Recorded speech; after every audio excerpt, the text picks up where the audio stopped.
truck's been making some sort of metal on metal sounds. This is another like iconic Goonie scene.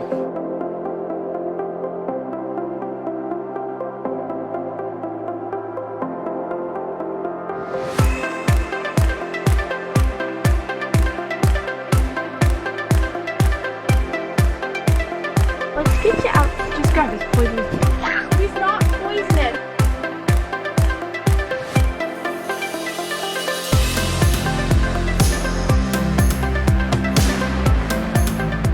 The Alamo.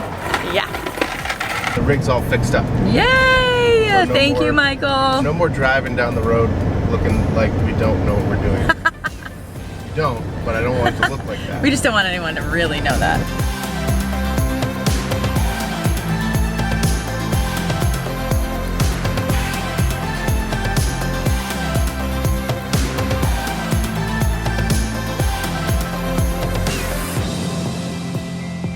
All right, like the thumbnail says, this is a big update for us. We're going to cover a lot of ground, and we're going to give you an update on our YouTube timeline. We are Corey and Jesse with Finding Our Someday, and we've been traveling in an RV since 2017 with our daughters Lily and Layla. We are coming to you guys in real time at Canon Beach, kind of channeling our inner Goonie Yes. right now. I hope you've watched that movie. Otherwise, you just don't know what we're You saying. have no idea what we're talking about.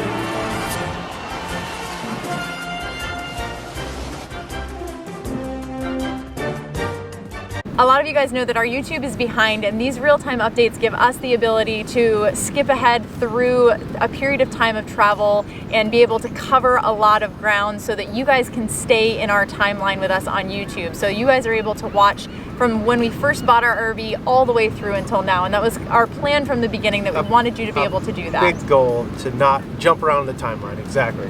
So we have some really exciting things planned for this summer. We're going to be having a couple more real-time videos, including an RV renovation tour that we are currently in the middle of right now, this renovation. I'm going to be really glad when it's done. But when it's done, we cannot wait to share it with you. Exactly. We have been in our Grand Design Reflection for 3.5 years, and we still absolutely love it. We just wanted to make some changes and have it feel just a little bit different now. So we've been to Canon Beach before, on our way down from Alaska back in 2018. So when we walked the beach last time, it's just such a big beach. It's actually high tide right now, but it's such a big beach with hard-packed sand. We saw all these people riding their bikes. So many. So like we said, we want to come back here and we want to ride bikes. So we're pumped. We got the bikes here.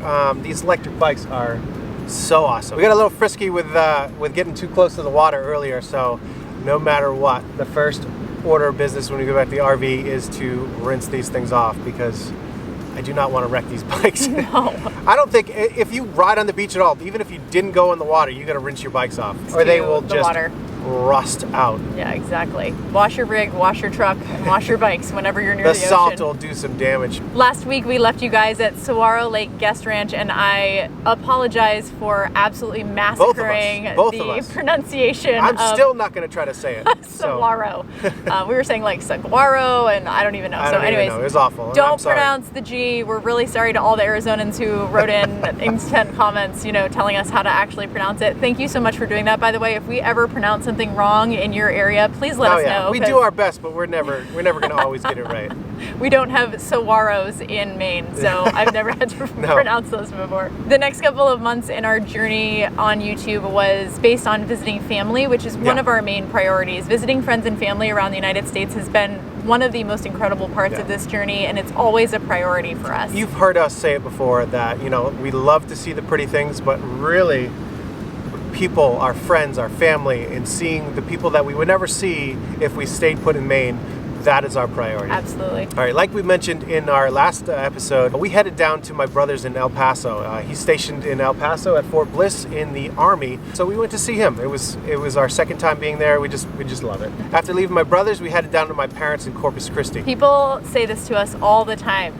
You were there and you didn't go see this, or you didn't go do that, and we have mentioned it regularly on the channel. You can't do everything when you're in an area, so you're never going to hit everything that somebody wants you to see. But when we are in the Texas area, we are always visiting family. We're definitely in family mode. Absolutely. When we're in Texas. So. But we have driven past the Alamo and the Riverwalk in San Antonio so many times, and I really, really wanted to be able to stop. So we made that happen. We stayed in our first KOA. It was not the best experience. No, we did not. It was a good location. A lot of people have a lot of nice things to say about this particular KOA. Right. I think we got some person's bad day. I do too. I think it was just the person we were dealing with in the office was just not having a good day, and it caused us to not have the greatest experience there. And the only reason why I brought it up, or if it's any memory at all, is because it was our very first KOA. Yes, we had never stayed in one before. Anyways, I know that there are amazing KOAs across the United States that people rave about. This one just happened to not be fantastic. So we chose to stay at this place because it is super convenient to be able to get into the Alamo and to the Riverwalk. There is a bus stop right at the entrance of the campground, and it cuts some of the planning down. And me in particular, I don't want to go to a tight city and park, a big truck and just worry about it. So sometimes it's easier just to take a bus. They drop you right where you need to be. Exactly. And then you pick you up and bring you right back where you need to be. The Alamo, most of you I'm sure know the history of it. There was a 13-day siege there in 1836 that was part of the Texas War for Independence from Mexico. And it's just, you guys know that we love history. It's absolutely fascinating. The one piece that really just directly relates to me is, I like my smoker. And I have a Green Mountain Grill Davy Crockett. Davy Crockett, which my grill was named after, was at the Alamo, and that is where he died. I like my grill. Anyways, after the siege, that was the kind of the rallying point for Texans, and they kind of came together and pushed hard against Mexico. I know you've heard that term, remember the Alamo. That's exactly right. That was their rally. That's what brought them through. That's what they eventually won the war, obviously. That's exactly right. Texas seceded. Now, the Alamo is cool, and I love the history there, but I was so excited to see the Riverwalk and be able to walk with the lights and all that stuff going. I was just really, I've seen all the photos. We heard a lot about the Riverwalk. I just couldn't wait to see it for myself, and it absolutely lived up to the hype. There's so many shops and restaurants, and it's just a really fun atmosphere. You can take a boat down the river and under the bridges and stuff, and it's only like $10 a person, which we would have loved to have done, but there was a 2-hour wait when we were there, and we just decided we would walk it instead. It was just fun to walk and explore. The history and the engineering behind that whole thing is just unbelievable. So it was built out of necessity. It kept the floodwaters out of San Antonio. That's right. And at one point, they were going to just pave it over, put a sewer system, and just have the water being run under the city. And can you imagine? That is one of the most incredible, just cityscapes we've ever been in. Oh yeah, it was really, really cool. Someday we want to go back and be able to stay in a hotel right on the river. Yeah, and there's so much food there. Oh my gosh. Unbelievable amount of food there. If you're in the San Antonio area, I know you already have this on your list, but check it out. And one more thing. That rock behind you at Canon Beach, I don't know if we've mentioned it, it's called Haystack Rock, and it's just one of the coolest sea stacks I just love it. Yeah, it's just the sea stacks coming up out of the water, out of the ocean, out of the beach. It's hard to explain. So if you were ever able to get along the Oregon-Washington coast and just see those sea stacks rising out of the ocean, it is absolutely incredible. Yeah, and I don't know. I hope you can see it still, because the sun is coming in and out, and it's messing up our exposure, and I might have to adjust it here and there. It's behind us. If you see our lighting suddenly change, it's because I got frustrated and changed it. But we're gonna keep going. So I think we're gonna go to Ecola State Park, and there's another view that is really supposed to be at, because I guess it kind of just looks down this beach towards Haystack Rock. So we're gonna go have some fun on the bikes and explore the town a little bit, and we'll see you up there.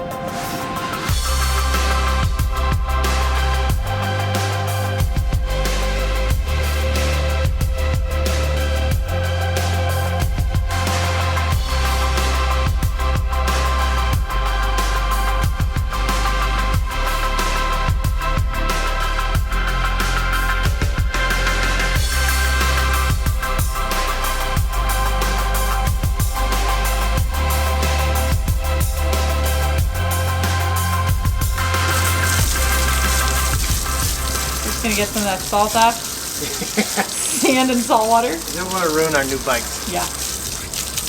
But that was totally worth it. Let's do a little bit more thorough cleaning back the RV. re-lubed everything up, but this will get the big stuff off.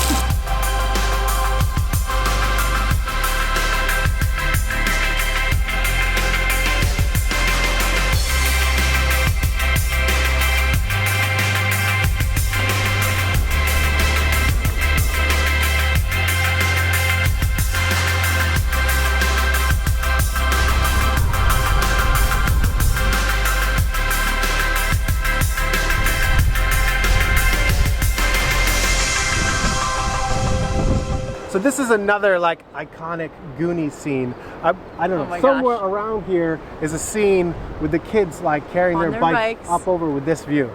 I love it. This is so much fun. You guys know we love movies, so visiting places where movies are filmed is like so much fun. And we've probably already said that like 10 times already, but we're total geeks, I know. But it's so much fun. So a lot of you know we started our journey with bikes. We had 4 full-size mountain bikes on the back of our RV, and I was constantly worried. They were bouncing around back there. They're out in the weather. I was worried about them getting stolen. It was just an unnecessary stress. Yeah. He was so excited when we took them off the back. Yeah. For how often we used them, like it just wasn't worth it for us at the time. So at that point, when we decided to get rid of them, I said, we're going to look for foldable electric bikes, something we can put away and not worry about as much. So we've seen a ton. There's some small ones that are a little bit less expensive, but they just didn't seem like they'd hold up. And Lectric landed on our radar because of their price point and the way they were built. They just had such good reviews. Yeah. So one of the main issues I had with some of these electric bikes were the fat tires. I wasn't totally sold on the fat tires. Right. And Lectric reached out to us and said, you want to test these out? We have a new one out, the XB 2.0, and it has smaller fat tires. So it's got 3-inch tires versus the 4-inch. And I thought that was better for all around use. It's like a truck tire. Like, I want to have a mud tire because it looks so awesome, but let's be realistic, it's mostly on the road. Right. So you want an all-terrain tire. So that's what I feel like these are better. It's like a happy medium. Yeah. We can take them out, like out on the beach if we want to, or on rougher terrain, but more than likely we're going to be on pavement and harder surfaces. But we have the choice, which is awesome. Yes. It's been amazing to have bikes again to explore. You can cover some serious ground. We do a lot of walking. Yeah, we do. This just allows you to cover some serious ground. And with the pedal assist, you're still getting some exercise. Absolutely, absolutely. So next up is that we are going to be looking for some electric scooters, I think, for the girls. We don't have the space in the RV to have 4 electric bikes, so we'll add 2 scooters, and then the 4 of us can do some easier exploring and cover a little more ground.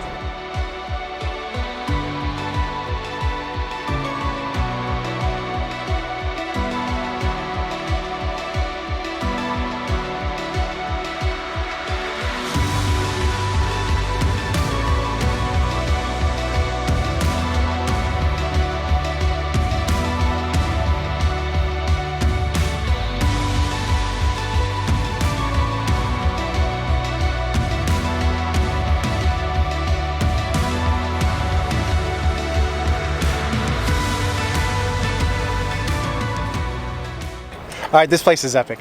I am so excited to bring the girls back here. Yeah, this is pretty awesome. All right, we're heading back to the RV. All right, we made it back to the RV. We have run out of daylight, so we're gonna have to wrap this up tomorrow.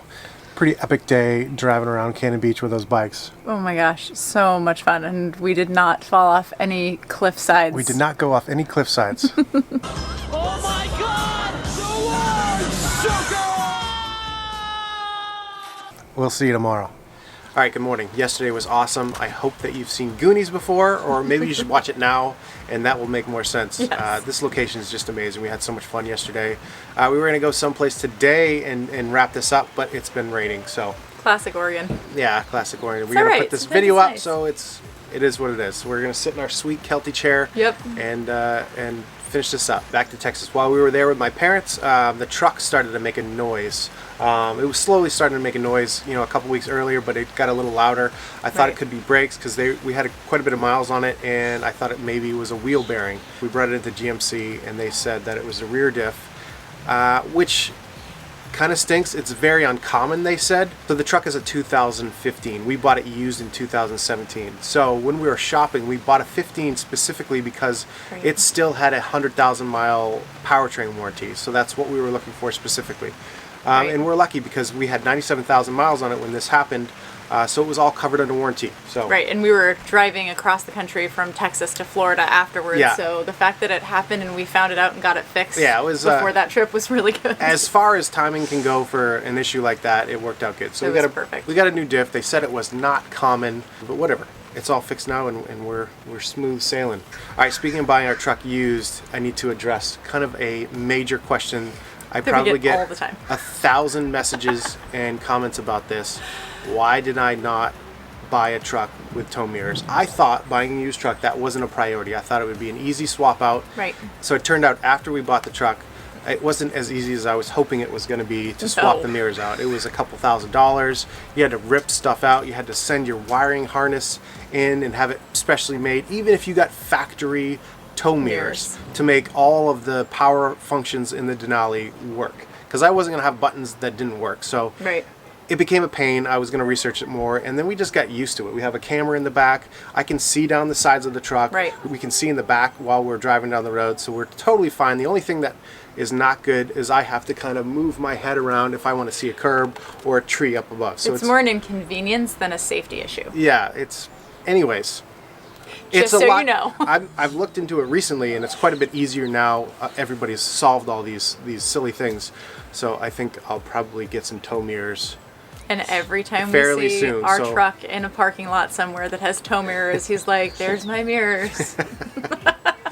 So we just got used to it. So we headed from Texas to Florida to go to the Tampa RV show, and as many of you guys know, we're Grand Design ambassadors, and they offered and arranged for their technicians to fix the damage that was still evident on our RV at the time. Yeah, it from was the only tire a couple blowout. months, but it felt like an eternity. Every was time we driving get him to crazy. a campground, I was like, we were putting like chairs in the way so nobody could see it. I was just embarrassed. The damage was from the tire blowout that we had a couple episodes ago. So Michael was fantastic and came to fix up everything. And it was so nice that their technicians can even come to your site at the show. So that was fantastic. Unfortunately, COVID put a little bit of a damper on the 2021 show this past January, but we really hope that we're going to be able to connect with some of you guys at the 2022 show this coming winter. While we were at the show, we had a subscriber contact us and say that she wanted to gift us a day at Disney. Cheryl's husband and her daughter work there, and we had never really planned on doing Disney. It's not anything the girls the were girls weren't interested in. And I went once when I was a kid. Corey and the girls had never been before, and there were like a couple things that we had thought about going and seeing. And plus, places like that just stress me out. So Lines and a lot of people sometimes are just not our thing. I think we were really interested in seeing Pandora and getting to see the new Avatar ride, because the theme of this video is Movies. We like movies. so that and Harry Potter are the things that were like the biggies to go see at Disney and Universal. So it takes a serious amount of planning and preparation, and you guys know how we travel. We do not make reservations. We do not plan things. No. So just the thought of having to organize the days and figure out how to get fast passes for different rides, I think it just stressed me out. I realized as we were going through the park with Cheryl that I was absolutely correct, and there's no way we could have done on our own what she did with us. No, we've talked to people that, they get on 2 or 3 rides, A whole day. in a whole day. We visited 2 parks between Animal Kingdom and Epcot. We rode or saw 11 attractions, and we never waited in line longer than 15 minutes with all of her fast passes. She had the whole day timed out so perfectly. We say it all the time. Whenever you get a chance to visit a location, find a local, because they will know where to go and the fastest ways to get there. And Yeah. apparently Disney is no Even exception. down to the parking lots and spaces Yes. in the parking lot. So Disney's no exception. Find a local. Yeah. If you can. If you can. It was amazing. Thank you to Cheryl and Allison and Adam for taking us around. We had so much fun. Her husband runs the water filtration systems between Animal Kingdom and Epcot. So seeing like the aquarium through his eyes and him explaining stuff was it was really neat. Hopefully when we're back in the area this winter, we'll be able to check out Harry Potter and Star Wars at Universal. One of the best things about living in an RV is that you are able to deviate from your plan if you find out that a family member is close by. My Uncle Brett was in Florida looking at some Prevos. He owns a bus company in Georgia and was looking at some buses, so we went and met up with him, which was fantastic. We've talked about how family is a priority always, but I think especially when I'm talking about my uncle and aunts that live in Georgia, they lived there my entire childhood, and so I maybe got to see them once or twice a year, if that. And now that we have, you know, been able to travel, we've gotten to see them so much more. We've gotten to go to my cousins' weddings and see my cousins' children as they're being born and growing up. And I think even that's greater. just one example. Just one example, but it's a very significant one to me. My aunt and uncle are like another set of parents to us at this point, and the most important gift for us is seeing the bond that our children now have with this extended family that wouldn't have happened if we were still living in Maine. So very, very special to be able to go and see my uncle on this little detour. All right, so this wraps up the time travel portion of this video. So you're thinking to yourself, you said you were going to catch up. How are you going to catch up? So COVID was really starting to take effect. Right. It slowed things down, and we were a lot more selective on what we filmed. So this fall, we will be at a current timeline for YouTube, just like everybody else. We won't be this crazy like, oh, your kids are now 10 years older. Anyways, we're going to be caught up here in a few months, and we're really excited. In the meantime, we can't wait to share what we did do, and it was awesome. We had a blast in Michigan. We went to Glacier National Park. Yep. We got snowed in a mountain in Wyoming. Lake Powell. We did Canyonlands, Moab, Arches. So much So to much share fun, with you and guys. I cannot It's gonna wait be to such a share it. blast. We're not going to skip it. You guys are going to want to see this. I can't wait to share it. The biggest thing that we're excited about is that this summer we're going to be sharing with you guys in real time a bucket list experience for us that is going to be celebrating our 20th wedding anniversary. So make sure you're on the lookout for that. It is going to be so much fun. In next week's episode, we're so excited to take you back to one of our favorite places, the Everglades Outpost, as well as the Florida Keys. We'll see you soon.